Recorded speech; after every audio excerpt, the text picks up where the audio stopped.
The Internet of Things is the ever-expanding collection of connected devices that capture and share data. Any object outfitted with the right sensors can observe and interact with its environment. There's a few words in here that I want to highlight. We are talking about connected devices. That means devices that can be really anywhere in space. Okay.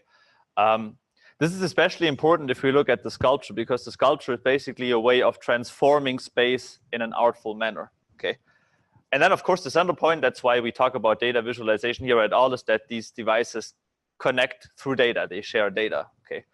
And then obviously important to capture data and get an image of the world surrounding those devices are the sensors. And we're going to see how infrared sensors play a central role for the Matreya sculpture and for our smart setups here in this lab. Okay. And those allow the devices to observe and interact with their environment. And the environment, that is us. Okay. That is mostly space that is inhabited by humans. That's why this topic is important in the first place. Since we have a crowd online, we cannot really do a tour of Matreya. We can maybe do that after this talk. So I prepared a little video that I want to show you that introduces you to the history behind Matreya.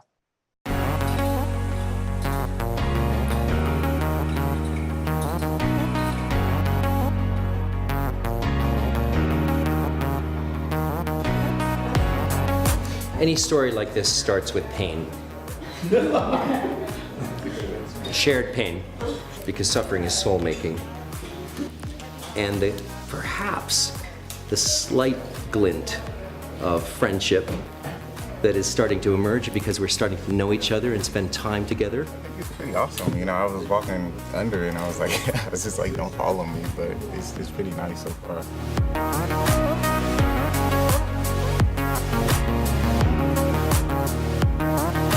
The biggest challenge for me in this project so far? I don't know. It's all a challenge. Keeping up with the number of small components, gathering volunteers. Like there are electronics and chemistries and metabolism and the scaffolding structure. Are you taking video right now or just pictures? Video. Actually, we've been very successful with the sphere so far and having everything working perfectly first time, which is kind of rare.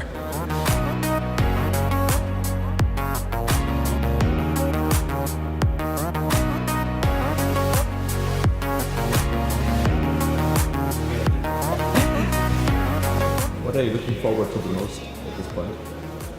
Besides sleeping, looking forward to seeing it all lit up and done. Seeing some of the local and neighbor behaviors that we've been talking about for so long. Looking forward to seeing it come alive.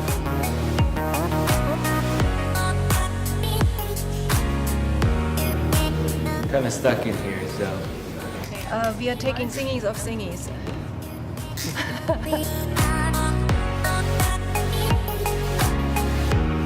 The success with Matreya is when the lights go down and the sculpture is lit and it comes to life. Watching people's reactions, that's for me the biggest thing. And to have it here and to know that it's going to be here continuously, exposed to all of these students and inspiring them and inspiring us to ask bigger questions. That's probably my biggest success with Matreya.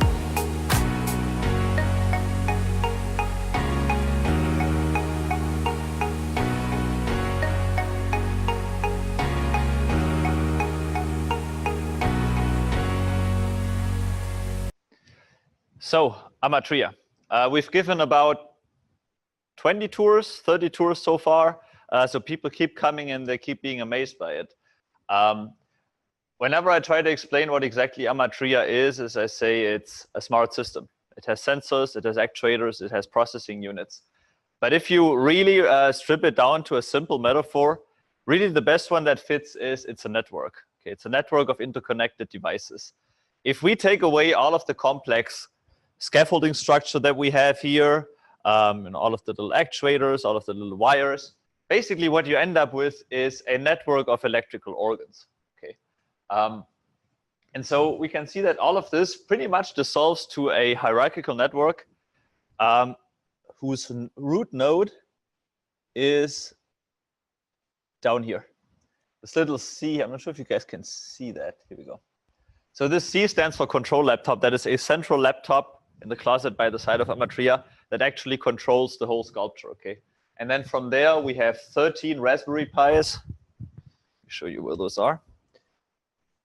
From there, we have 13 Raspberry Pis. Here we see that, RPi. And then those Raspberry Pis relay those commands from the central laptop to those NCs, which are node controllers. And then from there, we get the commands to send voltage to, those here are symbols for lights, okay? So there are several hundred actuators in the sculpture, actuator being a light, a vibration motor, such as this here. We're going to talk about that a little bit more in a second. Okay. So a Matreya as a whole is a smart system. It's an Internet of Things sculpture. And because it is a sculpture, it has, you know, an artful aura to it. At least that's what we argue, it attracts people more. It is a very, very thankful test environment. Usually when we would do studies with IoT systems, we would set them up in a lab, probably over there in the Fab Lab. We would invite users, and the whole thing would be very sterile compared to the sculpture, like to the wonderful environment that Matreya provides for us. So far for the introduction about what Matreya is, I want to briefly talk about what augmented reality is. Today I'm going to show you two projects that involve augmented reality and IoT. Okay, so it makes sense to quickly talk about what augmented reality is. While I was writing my qualifying paper this summer, I came across a paper from 1994 by Bill Sherman, where they tried to classify augmented and virtual reality and what they mean in relationship to each other.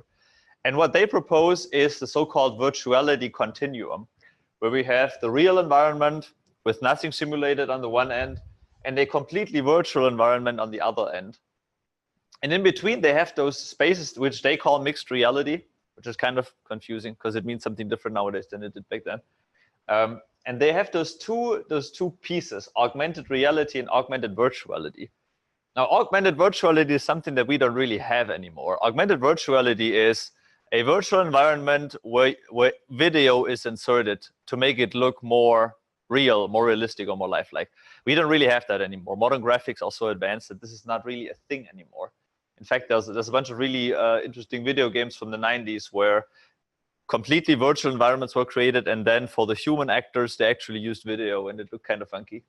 And so augmented reality is the notion that kind of stuck around, the idea that you have a real environment that you partially enhance with graphic overlays.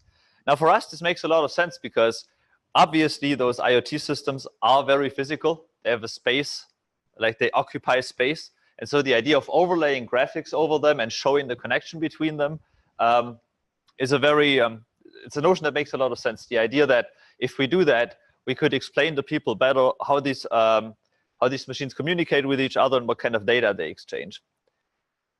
So when you think about augmented reality and the Internet of Things, there's first and foremost a lot of opportunities, okay?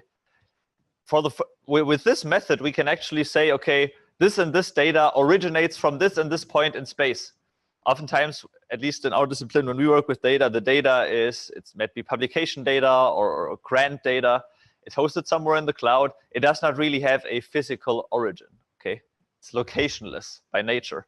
So with IoT data, the interesting thing is actually that, okay, the sensor sits over there, and then this motor is over there.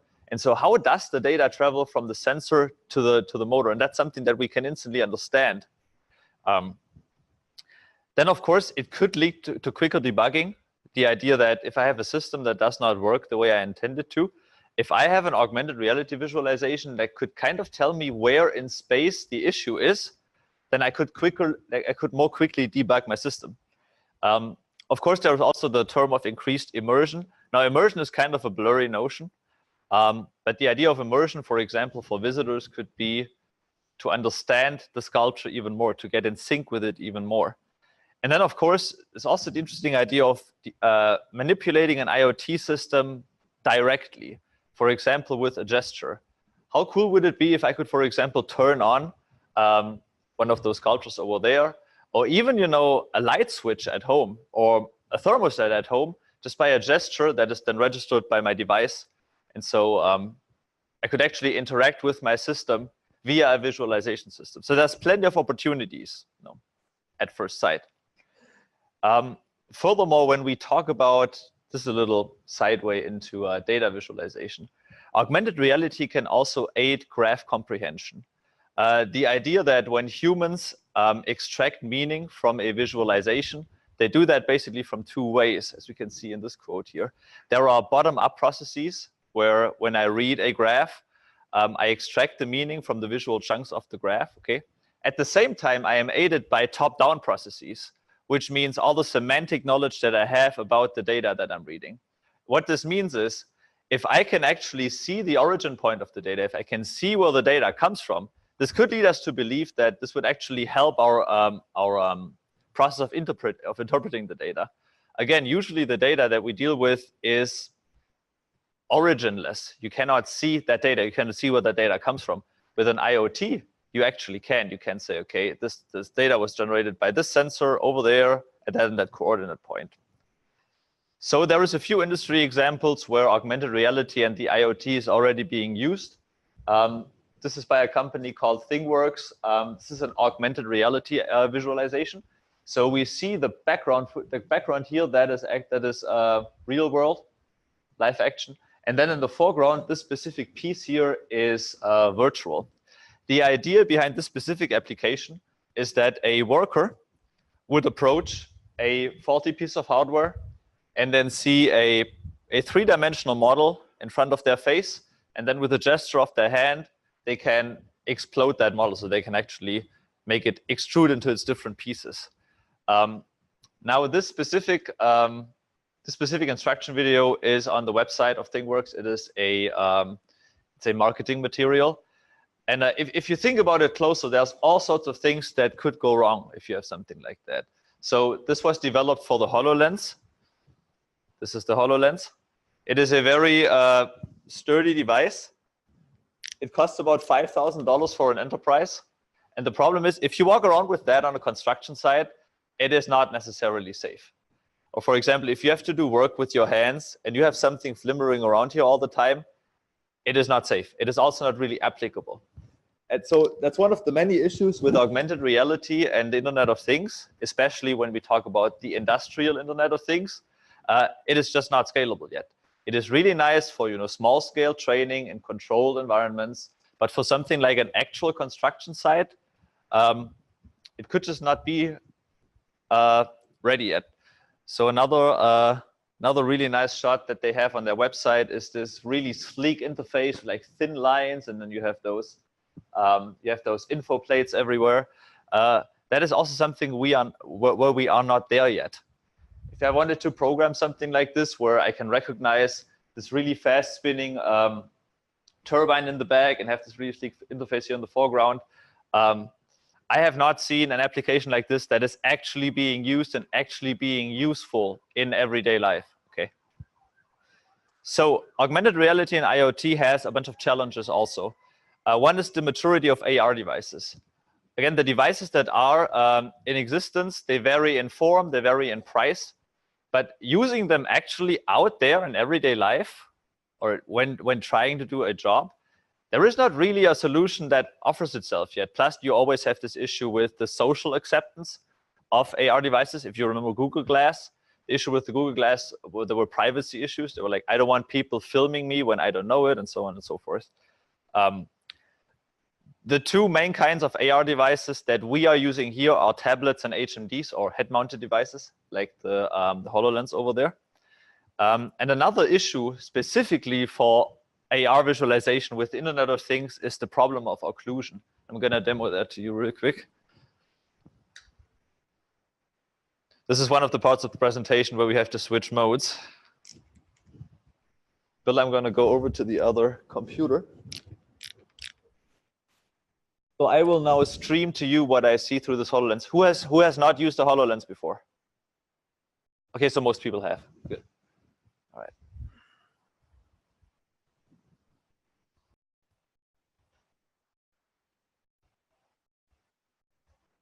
All right, here we go. So there is a slight delay between what I see, between what you see. One of the first things you see here is this is not a very high resolution camera. Okay. So for all those that have never used a HoloLens before, a HoloLens is, Windows calls it a mixed reality device. I think it's really an augmented reality device. I can see through those mirrors here in the front, but I have a holographic data overlay. So for example, you're kind of in the in the orbit of Earth here. And then you see that in previous sessions, we placed a whole bunch of three-dimensional objects in the room. Oops. Sorry. We placed a whole bunch of three-dimensional objects in the room. So for example, here we have this lab. Microsoft calls these holograms, and indeed they feel like holograms, because as you can see, as I approach and as I walk around, they change according to my viewpoint, okay? Now, an issue with this is, if we want to visualize something, if we want to create AR visualizations for something that is as intricate as IoT systems, you know, with cables and with wiring and with small sensors, the positioning has to be very accurate, which it simply is not at this point. For example, if I go down here and you see, it says VisLab over there. Can you see it yet? It's VisLab over there. So that's clearly above that table here where you are sitting. Now, if I go behind this Dendrite here, we can still see the VisLab. Now, if I stay here for a while and I move back and forth, the HoloLens tries to figure out the occlusion. Like it tries to figure out which part of the graphic in the background it has to occlude. But it's very slow and it's also not very accurate. It's also very inaccurate for people. So if I have somebody stand in front of me and there is a graphic behind you, I'm not sure if you can see that. So the HoloLens tries to occlude. You see that? The HoloLens tries to occlude the Earth behind you, but it has trouble figuring it out. Okay. And that is something that is not necessarily user-friendly. It makes for really nice demos, but for our purposes, with augmented reality visualization, it is just not enough. It will be confusing more than it is enlightening. Okay, so that's one of the big issues with the HoloLens, even though it is a very promising device. HoloLens 2 is supposed to come out soon, so maybe that's gonna change something about that. Yep.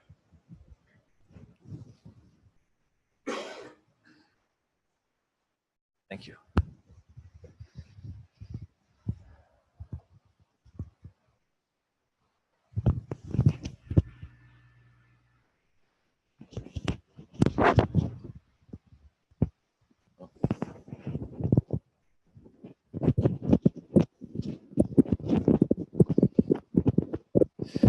Another big issue, one that Kyle and I discuss a lot about, is the lack of shared experiences.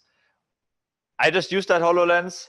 I was streaming it to you. There was a 4 to 5 second delay. So it was not exactly a shared experience, but it was the closest thing you can have with a HoloLens. Head-mounted devices have the big issue that they're usually just for one person. There are applications for the HoloLens where people can experience something together, but implementing this is rather tedious.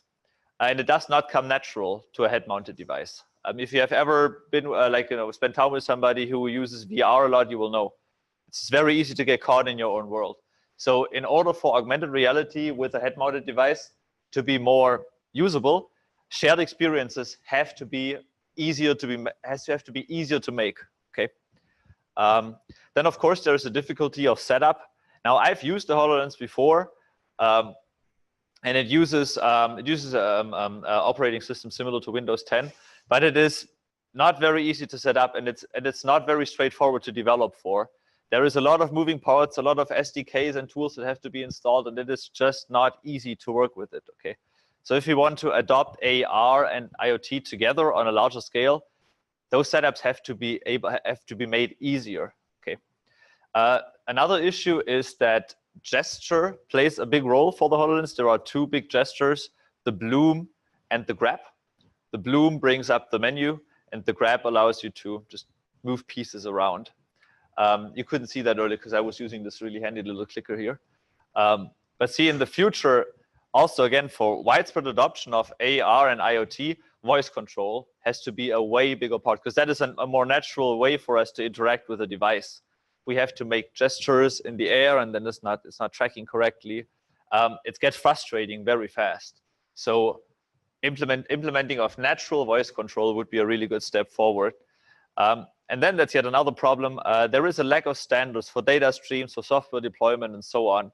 If you look into VR, for example, in VR, most VR systems now work with Steam VR. And Steam is also one of the standard distributors for all sorts of video games and all sorts of interactive experiences. And so that kind of infrastructure does not exist yet for augmented reality.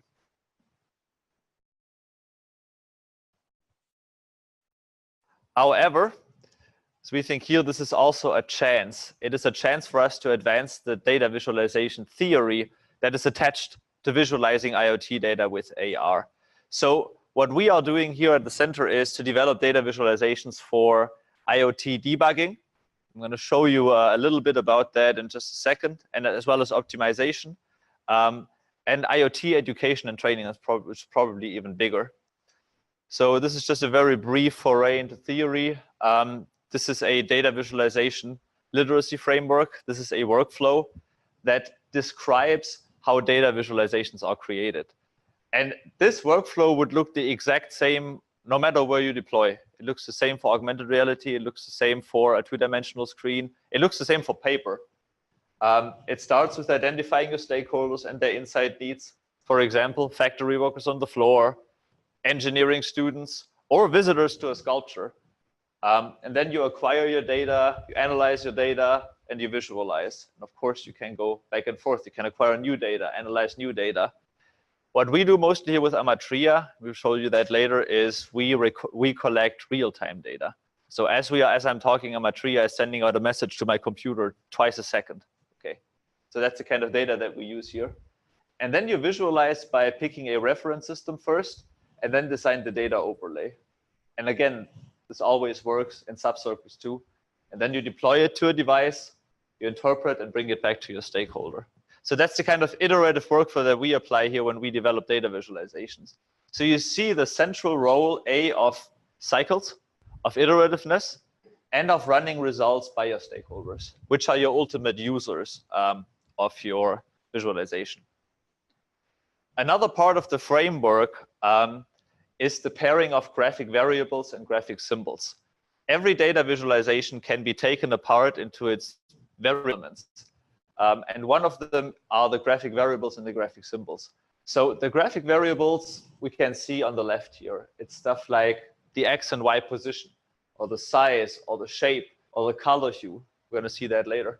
The saturation, and so on.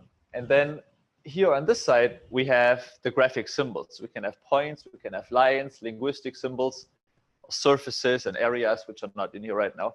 And then if we pair those, we get all sorts of different encodings for different types of data. Okay. And now naturally, there are some here like blur or speed. Those are variables that can be very useful, but not necessarily for every deployment. For example, if I have a printed out graphic in a textbook, I cannot really do much with speed, or probably not with blur either, for that matter. These are really graphic variables that should be reserved for interactive data where you see something moving. And then, of course, in augmented reality, something like blur or speed, there's also stereoscopic depth, which is not on here. That suddenly makes a whole lot more sense if you actually can perceive depth. Okay, so one idea, one kind of line that we're working on is to bring augmented reality into this kind of framework where we try to come up with new ways of combining these variables and symbols together. So in summary, before I give a little bit more demos, augmented reality is not foolproof. It is not very easy to use at this point, okay? Unless I really have a very simple thing where I have my phone and I have a flat surface and I just want to look at a Pokemon jump around, that is easy, okay? But that is also not what we're interested in. And that's also not something that helps people solve problems, okay? Also, AR is not established. What I mean by that is it has been mass adopted for stuff like Pokemon Go and entertainment and gaming, but it is not something that is a widely used technology on factory floors yet, for people that have to get a specific job done. Okay.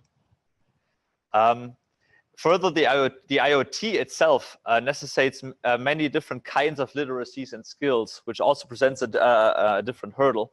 And then all of this makes the developing applications for AR and IoT into a pretty new terrain. And then, of course, with the IoT, you have even more difficulties related to the skill dealing with it, the technology involved in it, and security, which we're not even touching here. So are there any questions at this point? If not, then we will go into demo phase. The first project that I want to briefly talk to you about was about 1.5 years ago. That was for a different sculpture, for a sculpture called the Sentient Veil in Boston. We're going to talk about, I'm going to show you a bunch of photos in a second. The goal for this project was to visualize the actuation pattern, like what lights up when and what vibrates when and so on, in the so-called Sentient Veil sculpture in Boston. And our target audience were visitors. The distinction between goals and targets is important because we're going to talk about projects later where it is not about audience, but about engineers. Okay. So this is a picture of the Sentient Veil. Is it okay if I turn that light off? Or at least down a little bit. Here we go. The Sentient Veil was a sculpture that was suspended from the ceiling, probably about 5 meters by 3 meters, and it kind of curved itself over the visitor. Here we see a little detail. And what you can also see is these same kind of speakers we also have in Matreya. Okay, so this is kind of a relative of the sculpture we have here.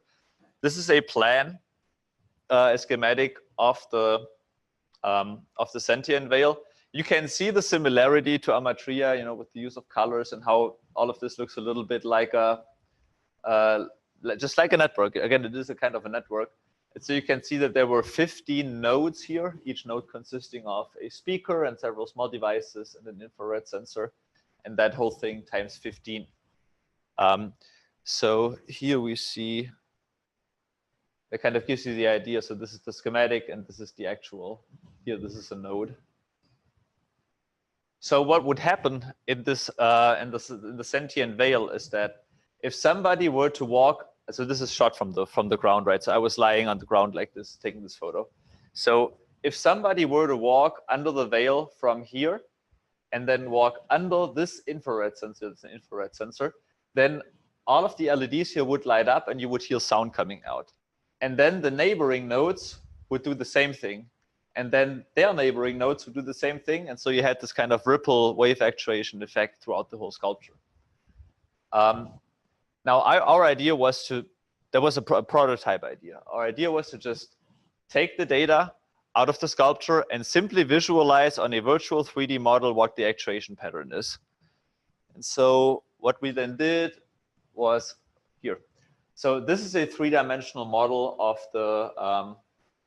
the Sentient Veil. You can see the kind of blood vessel colored cables in here.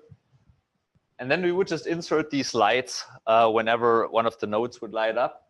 And then we also developed a version for augmented reality. Okay. So our big idea was to develop that on site in 3 days and then deploy it as an augmented reality app, and it did not work. Okay. For multiple reasons. One of the reasons was the data connection to the sculpture. It did not work because of the security determinations of the museum, which was a challenge that we couldn't overcome in that short time. Plus, working with augmented reality, especially target-based augmented reality, which I will demo you later, in dark conditions is extremely hard because you depend on the camera of your target device being able to recognize the target in question. And if that's not happening accurately and without too much jittering, it's just not a working or meaningful experience for anybody. And then, of course, you again had the issue of occlusion. So I have this 3D model here, and I have this really complex sculpture up there. And it might as well be a 3D model of a crane or of anything else. Getting the virtual and the physical model to match up with each other is nearly impossible. For this, it is nearly impossible. If you have just flat surfaces, or primitive shapes like cuboids or spheres, it's a lot easier. If you have something like, as intricate, it is very, very hard to do. So we developed that project as much as we could, and then went on to the next one where we used similar kind of technology, the Dendrite moth field array. We have that here in the Viz lab. I will demo that now. We started developing this about a year ago. It uses the same components that we have in Matreya, but it is a tabletop setup. Okay, it allows us to work with IoT and with the data that comes out of it directly, and we can manipulate it easier. Okay, so our goal was to create a small-scale IoT setup for debugging and visualization development. So mostly this was a way to prototype a data pipeline that we would then use to get data out of the big sculpture. Our target audience in this case were the makers of those sculptures, so the engineers, mostly the engineers up in Toronto. So a little info about the Dendrite. The Dendrite is a miniature sculpture. It was the first sculpture that we actually had here in Bloomington physically. And we have since built 50, 60, 70 of them, and they are all over Bloomington. And we hooked a bunch of them together in the back. We're going to go over there in just a second. Okay. So we initially built them with an engineering summer camp in the summer of 2017. Actually, I have a few pictures here.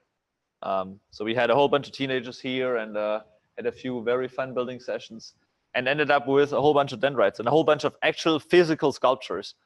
When we first started working with Philip Beasley, the designer of Matreya, there was nothing here. Like there was no Matreya here. There was no Dendrite here. We didn't have anything to work with. And if you want to do IoT visualization or cyber-physical data visualization, you need something physical. The building wasn't here either. That's right.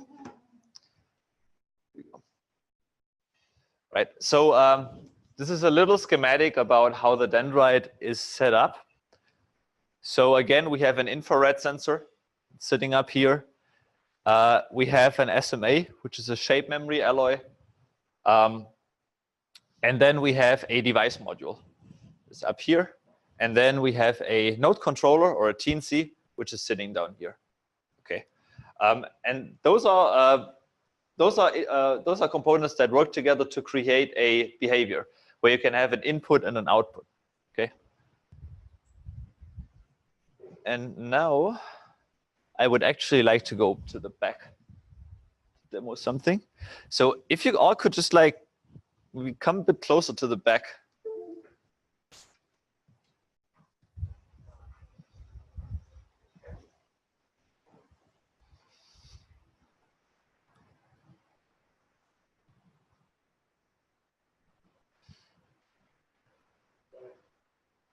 All right.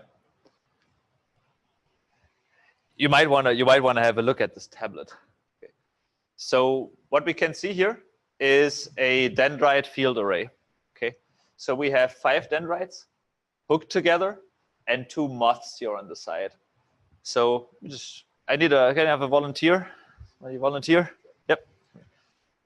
Just want to hold your hand in front of this infrared sensor.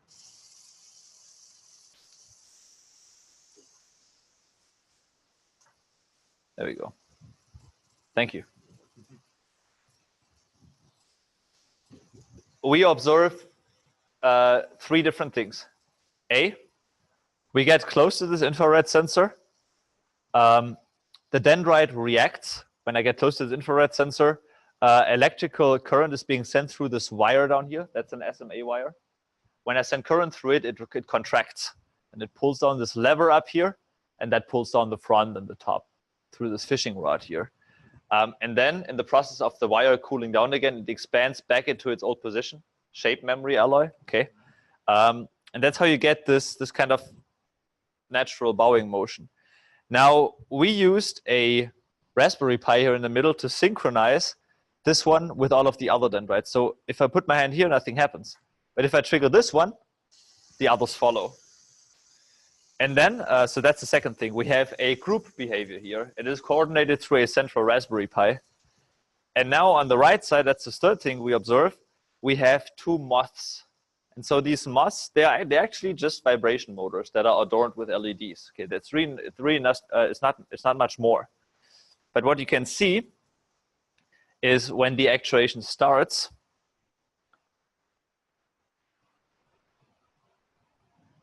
As the actuation starts, they go crazy. They're like really, really strong. But then over the course of the next 25 seconds, in a linear fashion, their actuation gets weaker and weaker. The LEDs get weaker and weaker as well. So we programmed this to also synchronize. It's all synchronized to this central dendrite, because this wire needs a 30-second cooldown time. That's why I can't do anything right now. There's a 30-second cooldown during which the state of this dendrite is, I'm cooling down, no actuation. And in order to visualize this kind of time that it takes for the system to cool down, we added those two moths. And we also added this. So we have an image target down here, the one that says, this is my target. And then could you do me a favor and just hold this up real quick? Here we go. So this is a very rudimentary augmented reality visualization where I have my 5 dendrites. And then, as you can see, I have these locks next to them. Can you back up a little bit? Here we go. Now, watch what happens when I trigger it again.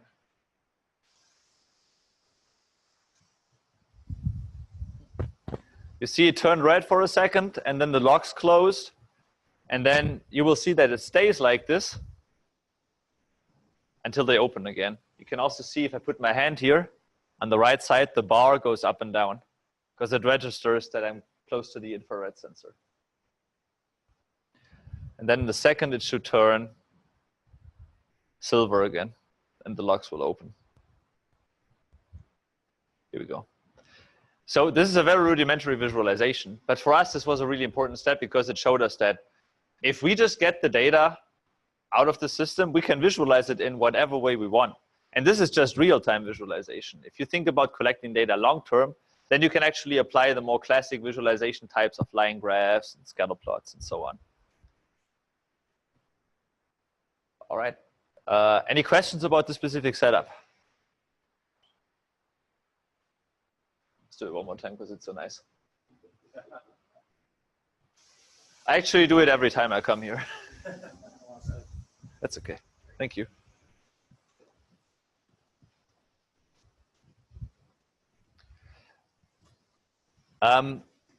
Another thing that became, I think, pretty obvious back there with the visualization is that this again relies on there being a two-dimensional image target. The tracking on those image targets is pretty flawless if you have good lighting. But again, the question is this feasible? If you have somebody, again, I always come back to the person on the factory floor. If you have a person on the factory floor on a construction site, is it even useful to have image targets there? Or shouldn't we have another way of tracking the person's position and where the data overlay should be? And we did work before with the Hololens and with the Dendrite, and it's very hard to do, again, because of occlusion problems and so on. One approach that we are currently trying to follow, that we recently acquired these 2 cameras. Those are depth cameras by a company called Zed. And that's just a very recent development where we are just trying to tap into other augmented reality methods. These can actually be attached to a VR headset, and then they stream the video through, and then you actually have augmented reality, but through a video stream. Okay, so that's kind of a new approach that we're currently investigating for augmented reality. Because in that case, you can actually make use of the depth camera that's built in there. Okay. One more thing about the Dendrite field array. Again, these are the schematics, or the simplified schematics anyway, for the Dendrite field array. In the center, we have the Raspberry Pi. The Raspberry Pi is really just a relay here from the master Dendrite over here. And then it just relays the sensor value. Like if the sensor value is high enough, just relays that IR value to the other dendrites, and then they follow it. Okay. The nice thing about the setup is that it's really scalable. Okay. So just by simply modifying the Python script here and just attaching more and more of these dendrites via USB, I can actually actuate a whole bunch of these just from one simple Raspberry Pi. And then from the on this side, that's the visualization side. So via UDP, a Universal Datagram Protocol, we send the data from all of the dendrites into my visualization software. In this case, the app that was running was made with Unity. All right. Got a demo. The third project I want to talk about has again to do with Matreya.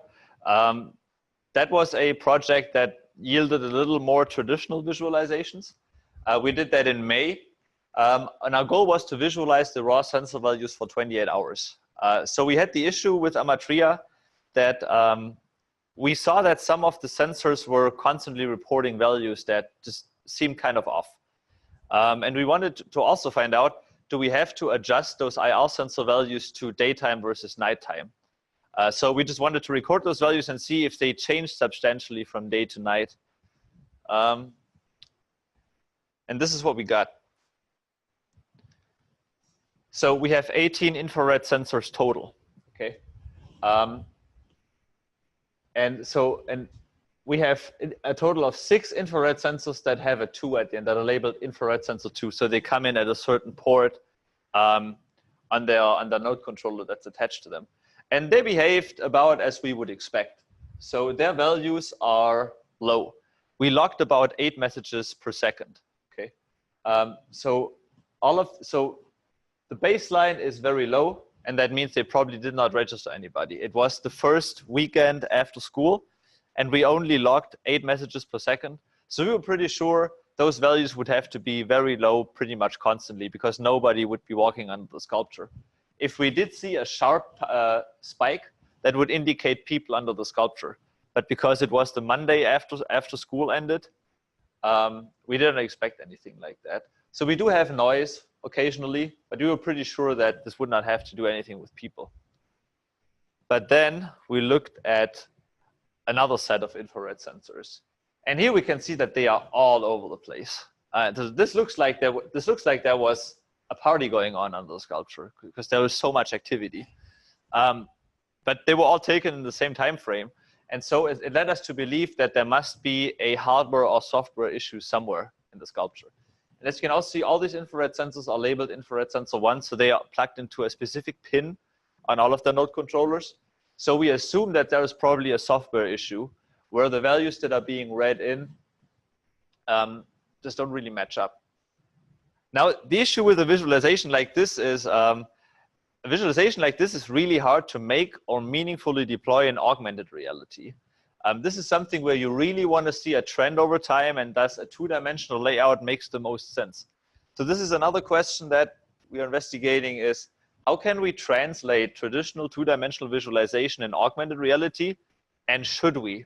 How can we include them meaningfully in augmented reality? But this is something where definitely using traditional visualization techniques yielded more usable outcomes than trying to deploy that in augmented reality. So the question is, how could augmented reality actually improve this visualization? And again, for visitors, augmented reality under Matreya could provide increased immersion into how the sculpture works on their side. And then for the makers, it could provide improved guidance for specific tasks that have to be accomplished under the sculpture, not necessarily for long-term visualization of data. And it could allow for a plug-and-play workflow where, for example, a designer could be under the sculpture or with any IoT system, and then just take a virtual cable, put it into the virtual, a virtual representative of one of the node controllers, and then see how the system would work out. But at this point, these things are dreams. Okay, this is something that we have not implemented yet, but that's something we are working on. All right. Now I want to talk about our most recent development. It's called Tavola.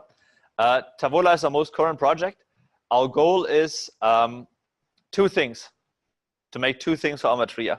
One is to enhance the maker workflow, and the other one is to enhance the visitor experience, both again through visualizations. So let me just go real quick into Unity. All right.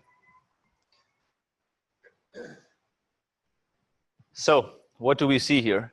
We see a 3-dimensional model of Matreya, a simplified 3-dimensional model. We have a architectural model that's down to the millimeter, but it's simply not usable. it's going to crash immediately. So this is a very simple visualization where all of these elements, these spar elements that you find all over the sculpture, but these elements have been replaced with these simpler cones, okay? So better for performance, less intensive.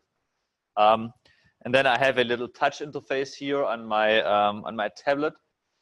The idea is for the visitor to actually be able to fly around in virtual space around the sculpture. This is the staircase, and explore the sculpture. This is the second iteration of that app. The first iteration we still use for tours, but starting from now, this is the first time actually that we demoed the second version. And we are actually working, I have the luck to work with a very talented designer in our unit to actually develop a user interface so that people can use this app without the guidance of a docent. Another thing you can see here up in the top left is something that we took over from video games. This is a so-called mini-map. So as you can see, as I move around here, there is this little top-down view of the sculpture with the visualization of where the camera currently is. Okay. Our hope is that people have an easier time understanding where exactly in the sculpture they are. You can also see this little marker here that indicates their current position. The idea is to deploy this visualization on a two-dimensional kiosk stand right by the stairs under the sculpture, okay, along with other information material about what a Matreya is. And then we invested a whole deal of time, into things that don't have anything to do with visualization, really. Like, for example, adjusting the perfect background light so that the sculpture is lit in a nice way. Making sure we don't see too much of the environment here. This is very different from the visualization work that we usually do, where you do have a reference system, but the reference system is a two-dimensional Cartesian system, or it is maybe a map. So in this case, this it's required a whole bunch of skill acquisition that we usually don't have to do. It's been a very interesting journey so far.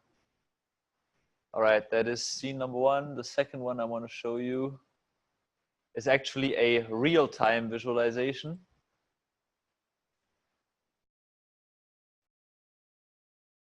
The first, I'm going to explain a little bit what we see here in a second. So this is one very specific part of the sculpture. You can see that this model is a little bit more detailed. It's also a little bit more photorealistic, although the resolution doesn't really come out nicely here. And then down here, you see this is an infrared sensor. So you can see it is kind of similar to what we have here. Okay.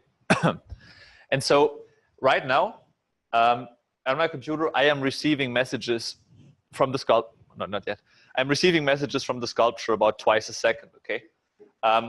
Each of these messages contains information for all 18 infrared sensors. It contains a numerical value for each of them. Now, if the numerical value is low, it means that no foreign object is close to the sensor. However, if that numerical value is high, then that number is going to be high as well. So for example, the way in the background, the Dendrite field array works is if I get close to the infrared sensor, the number that's being reported spikes up, and then we can set a threshold value, and then all of the other stuff happens. Okay. So in this case, I take in those messages, I parse them, and then I assign one number to each of these infrared sensors. In this case, it's just this one. And then I compute two graphic variables depending on that number. The first graphic variable is color. So it goes from white to red. And the other one is the angle, the emission cone. And I'll build a few. Actually, do it for a whole minute. That would be better. So Bill is now going over to the sculpture, and he's actually going to tickle the sculpture at the infrared sensor that is connected dynamically to this visualization. And then if all works well, we're going to see a change, a state change in this visualization. Here we go. That's Bill. All right, so we see two things. We see that the emission angle gets bigger, so that uses the graphic variable of angle. And then we also see that the color gets redder. Okay, that is a color intensity. Okay, and so this is just one of the many, many possible combinations that you could use to visualize Internet of Things data.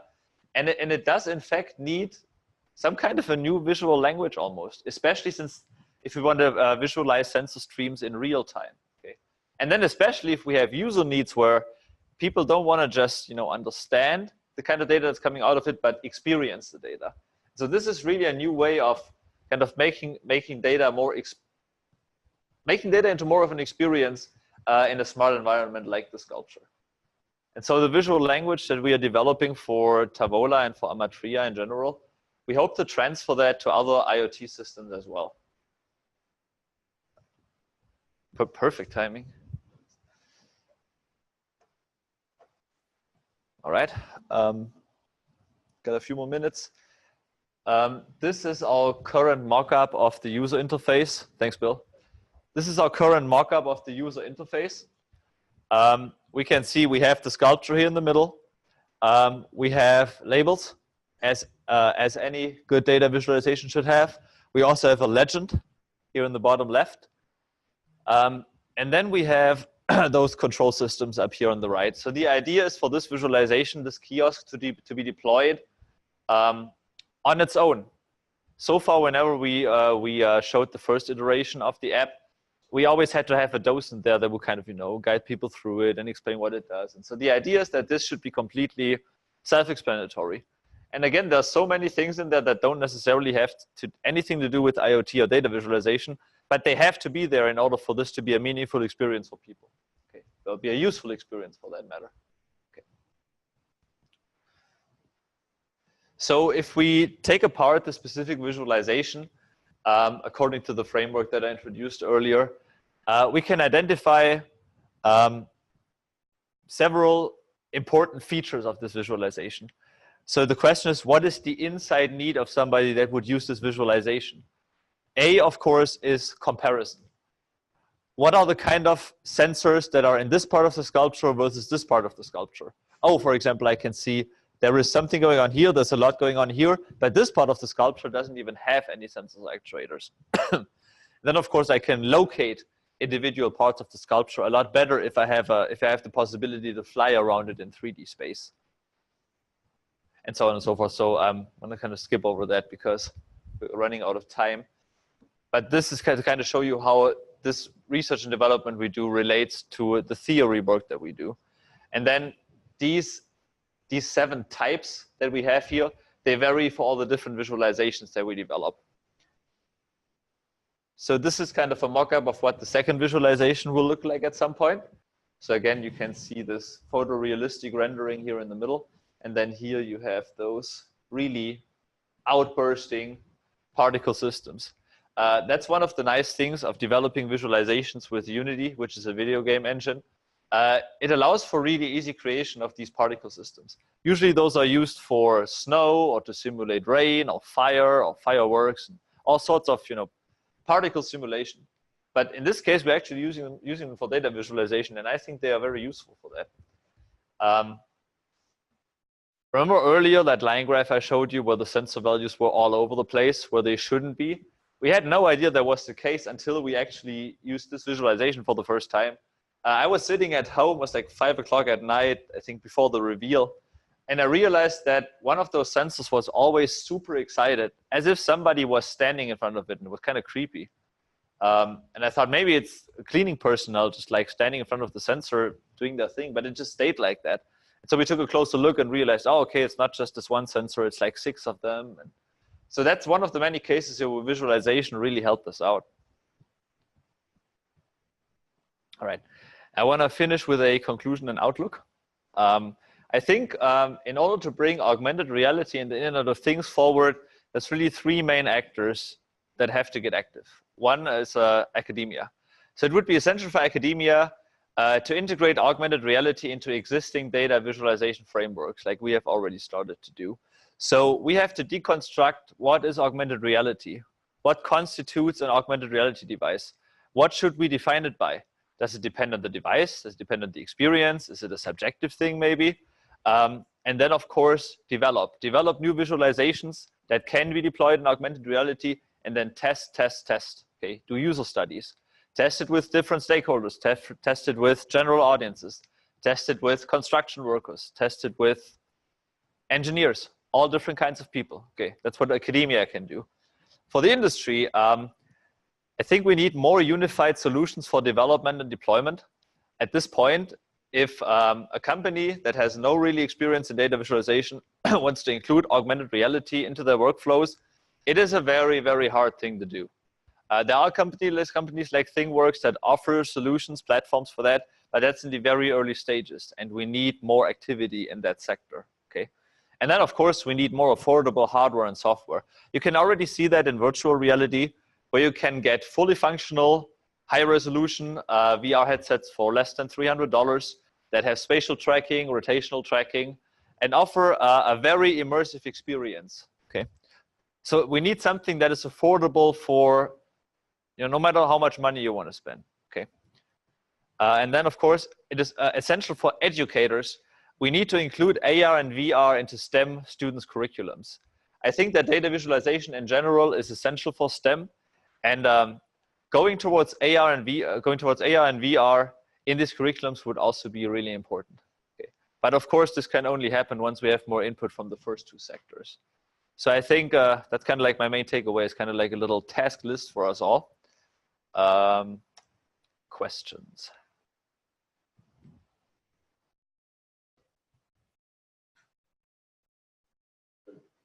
Using the factory floor or the construction worker as the augmented reality. Do you see a place that is less strenuous than that environment that augmented reality might be practical first? There are people looking at, okay, if we can't do that, what can we do as first steps that might be worthy of going out into real industry? Sorry? Okay, so the question was that I mentioned factory workers a lot, the factory floor. So the question was, is there maybe an area of work or of life where augmented reality could be used first? So what I'm thinking, for example, is something like law enforcement. Really everybody who does any kind of work outside that is location related.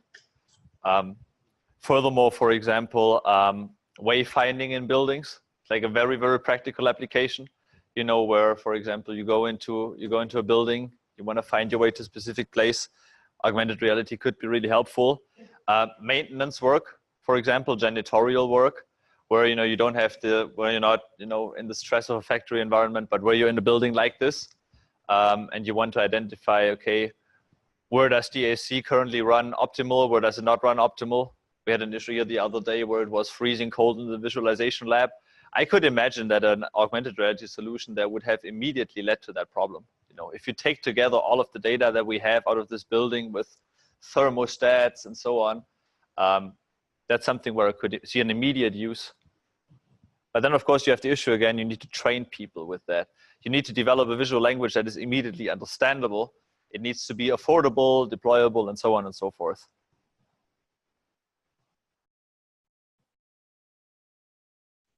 So maybe another question, if to all of you, if you don't work with real-time data, what kind of, like, A, do you work with data, and B, what kind of data do you work with? Yeah. Do we have some crane people here? Okay. Recordings of RF data that I'm trying to look at, they would be in the frequency domain, time domain, but it's usually I've recorded something and then I'm looking at it afterwards to try to understand it better. So what kind of visualizations do you usually use? I'm usually just cracking something out of Matlab to graph things in ways That's another issue. If you have a data set in Excel, which is where really that's where most of the data is, it is very straightforward, to just draw up a line chart, draw up a pie chart. And I think that also led to the popularity of those visualization types. Nothing like that exists even remotely for AR. There is no way to just take a data set from Excel and make it deploy an augmented reality visualization to it. There's just no way of doing it that simply. So that's another issue where the software is just not there yet. Where a quick exploratory analysis of data aided by visualization is just not doable. So I think there is Kadi always says there's stuff for 10 PhD theses in this whole topic of augmented reality visualization and IoT, which is true.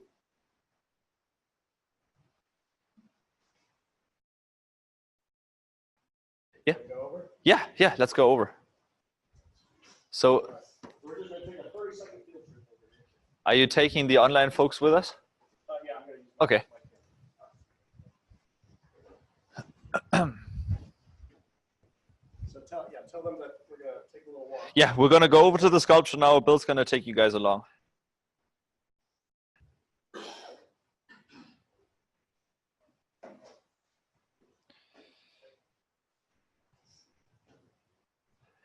Bill, if you guys could go ahead, I need to log into the VPN real quick.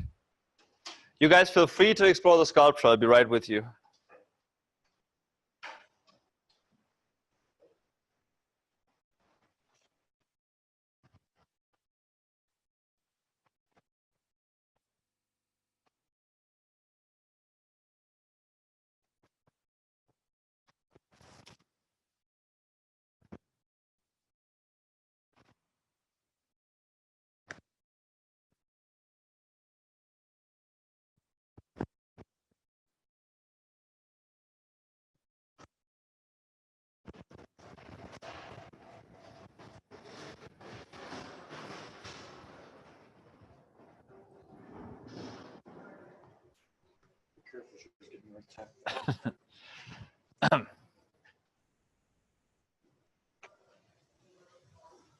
Hey, Jane. You guys can come closer. She's not biting. All right. So if you remember earlier, I talked about the first iteration of the app. This is the first iteration of the app. As I said earlier, a really nice way to metaphorically think about the sculpture is to think about it as a network. I showed you the schematics. Another good way to conceive of her is a landscape. Okay, you can think about how this sculpture consists of very different parts that are very distinctly different. We have a sphere over here. We have a flat surface kind of on the outside. And this, of course, is reflected in the electrical structure as well. So, for example, if we look at the outer layers, the Sargasso, we see that there are no electronic components in there. All of the electronic components are here in the middle. So they are basically here under the spar field. This is the spar field. This is where people are actually walking. Okay. And then we have a whole bunch of them also up here in the sphere. Another thing you notice is red and orange stands for sensors, microphone and IR. Those are only down here. They are not up in the sculpture or anywhere else because there's no humans there, okay? It doesn't make sense to put sensors where there's no humans, okay? And then this is actually the visualization that I was showing earlier. However, it's the first version. So if we just clear the space here really quick. So when I asked Bill to come over here earlier, what he did, just watch this. What he did is he put his hand right here. Then you see how it gets red, and then it gets red again. That's white again. Turning red again. There we go. Do it again.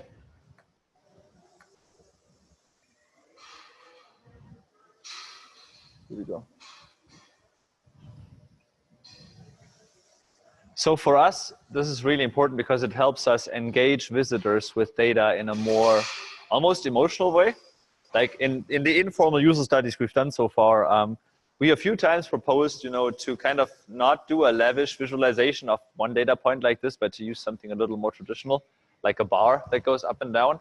People were very much in favor of having something that is a little extravagant and that encodes this data point with two variables, meaning the angle and the color. So these particle systems, apparently they have to do something for human perception that just makes the data a lot more lifelike and makes it more experienceable.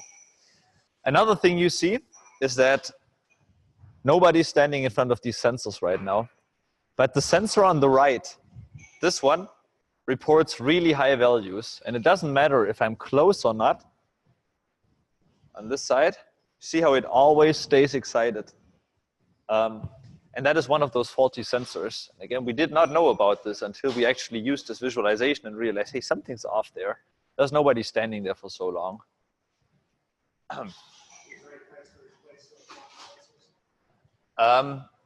At this point, we have a long test procedure to see if we can work with the existing ones. We assume that it's a software issue. So that's probably the first route that we're going to take. But those things take a while. This is obviously a very complex sculpture. And so anything we want to change, anything we want to debug always takes time. And visualization is a really good tool of aiding us in that.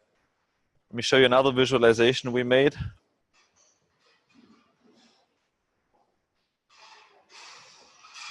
So this is a much simpler visualization. This really just shows raw sensor values for all 18 sensors. So when a Matreya was built, there was no visualization in place whatsoever. So whatever we are using, we built here on site. Okay. And this is really just a simple visualization where I can walk up to any sensor and then look down here and see what the value is. So you see, this is IR. This is this one here in the middle. So if you look at the bar, I put my hand up and the bar goes up. Put my hand down, bar goes down. Hand up, bar goes up. Is that visible? So before then, we didn't even have that. So what you see here is kind of like a mixture of very traditional visualization and very functional visualization that's mostly geared towards the engineers. We had the lead engineer here last weekend, and this visualization was helpful for him in just realizing, okay, which sensor is which, okay? And then, of course, those more lavish visualizations, they are better for our visitor engagement that we're trying to build. Okay. And so what we're doing is we try to take the insights we get from those visualization projects into other IoT projects as well. Then one last thing that has nothing to do with data visualization. All of these spars that you see here that make up pretty much all of the sculpture, that's how they start out. Okay, so they come out of the out of the laser cutter like this, and then you put them in the toaster oven for 3 minutes, and then you extrude them, and that's how you end up with those really beautiful spars here. So there was somebody, some poor soul, who created all of these. I don't know how many. There must be several hundred of these in the sculpture, and somebody had to make all of these, and I feel bad for them, but they did a really great job. All right. I think at this point it's about time to wrap up. Are there any more questions? Are there any questions from online? Okay. How is the range of the IR? I haven't measured it yet. I would assume probably about 2 meters. We can try to find out. So if you could hold this really quick and just watch this bar here in the middle. Okay. So I'm just slowly approaching, like once it starts going upwards, let me know.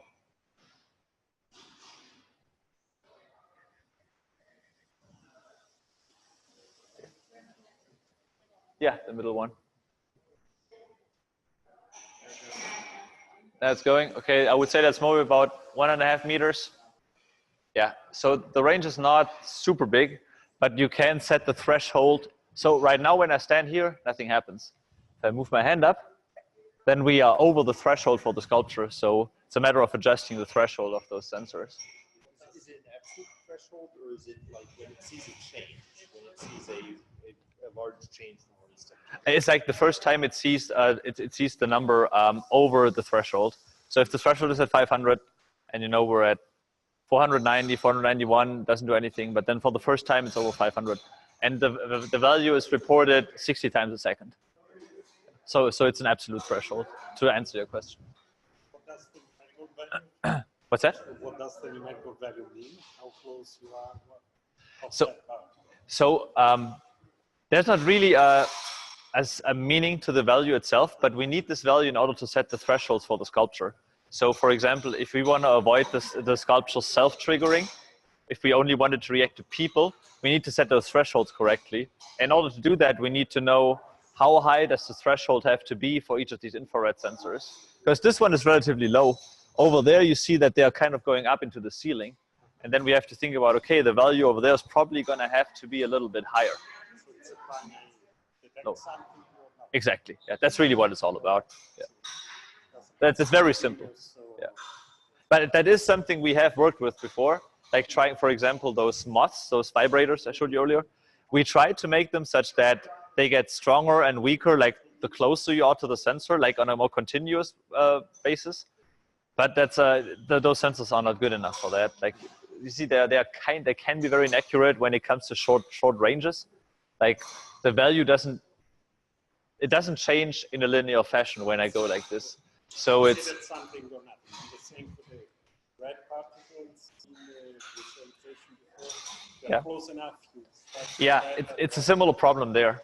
So that's a problem with the sensor, because we can do all sorts of mappings with the numerical value once it comes in relation to our visualization, but the way the values are reported, we can't really do much. So yeah, that's an issue with the hardware.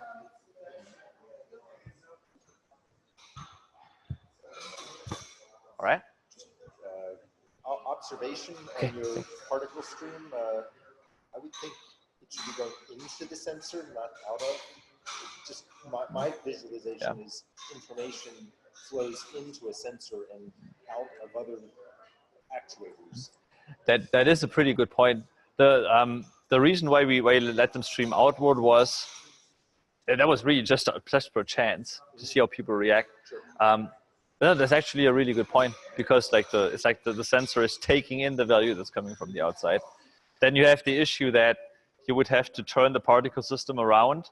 You kind of have to remove it away from the infrared sensor so that it can actually stream towards the infrared sensor. And then it's worth exploring. Yeah, it's a good question. How I visualize things. Yeah. You're also an engineer, right? Yes, yeah. Sure. All right. Thanks so much for attending and staying until the end. Thank you. Have a good night.